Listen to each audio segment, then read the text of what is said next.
I'm Fletcher Roden, and this is Tracking the Lone Wolf, based on my new book, Tracking the Lone Wolf, the Sigma at work, at home, and at play.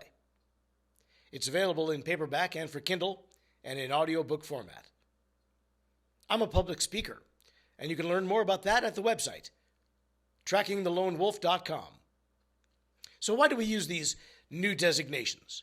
Well, the term alpha and the term beta came to us basically from the writer and naturalist David Meach, who wrote a book called The Wolf in the 1970s based on his studies of wolf life in captivity.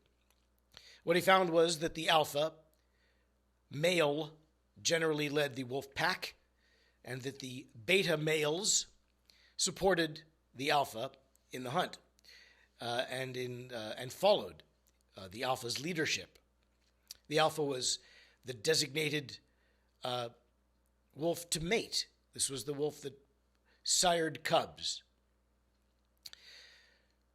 The alpha led by force.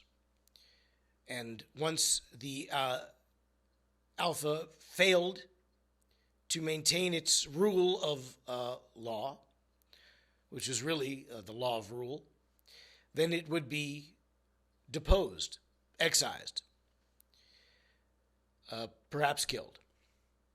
And its offspring would be destroyed if there were any, and then they would be replaced by the offspring of the new alpha.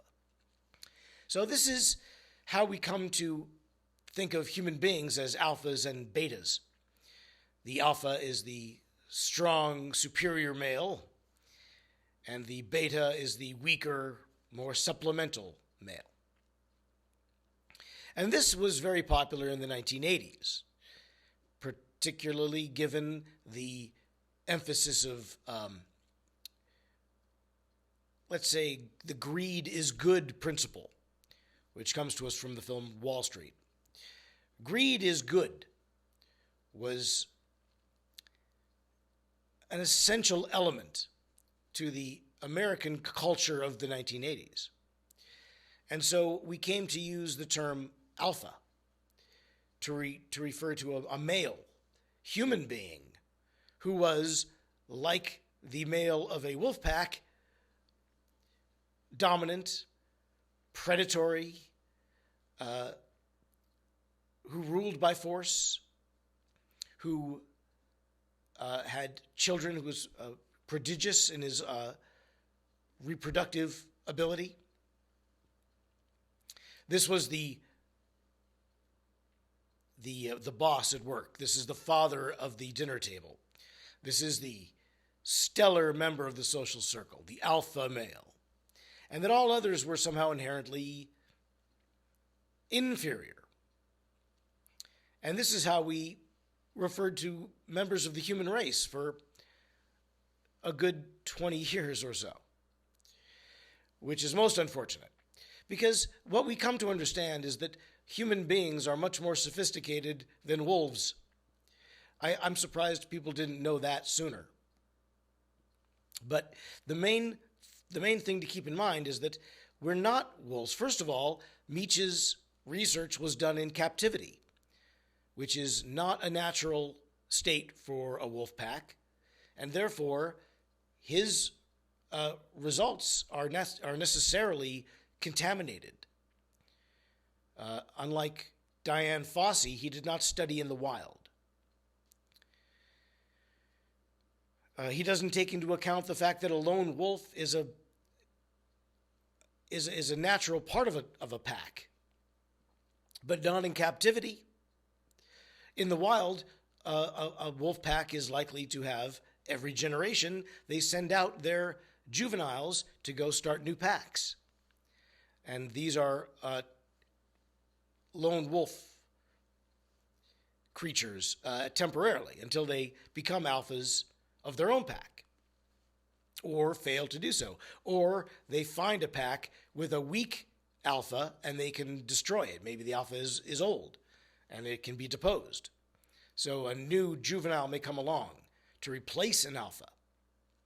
But a lone wolf is a natural part of any higher level predatory community, such as orca or wolves or lions. Okay, so when we come to the human being, we find a much more sophisticated animal even than the lion. Perhaps not the orca. That's arguable. But what we do know is that the human being cannot be broken down into simply alpha and beta. That's absurdly simplistic. First of all, we don't really live in packs. We live in a huge global society, a global pack. And in so much as we have family that are smaller groups, and we have work teams that are smaller groups, and we have social circles that are smaller groups, we are much more interconnected to people all over the world than any wolf can be, or more than any lion can be. Again, perhaps not the orca. But the human being is simply too sophisticated, too aware of its surroundings, and too aware of itself. Remember that human beings have a self-consciousness that we do not believe most animals have. We are aware of our mortality in a way that wolves are probably not. But I can't say that for sure. I'm not a zoologist. What I can say is that human beings are too complex to be broken down into alpha and beta. Furthermore, I can say that the designations of alpha and beta are themselves overly simplistic.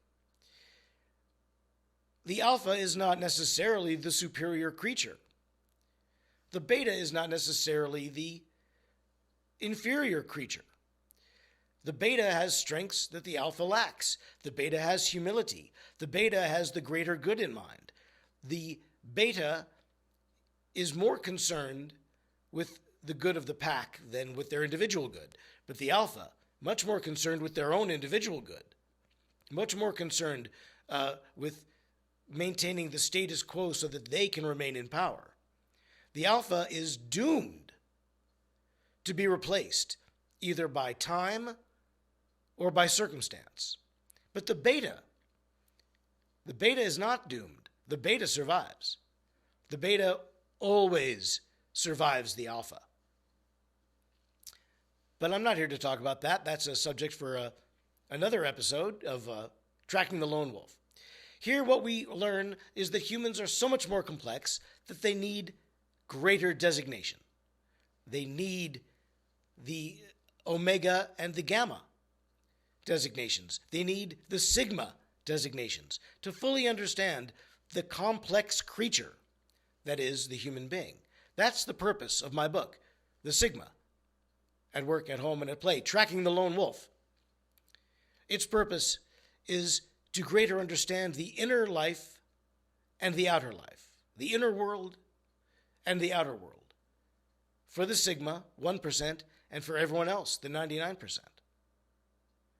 And for these 100% of the human population, we know that we cannot rely on a strictly binary code to understand the full spectrum of the human condition.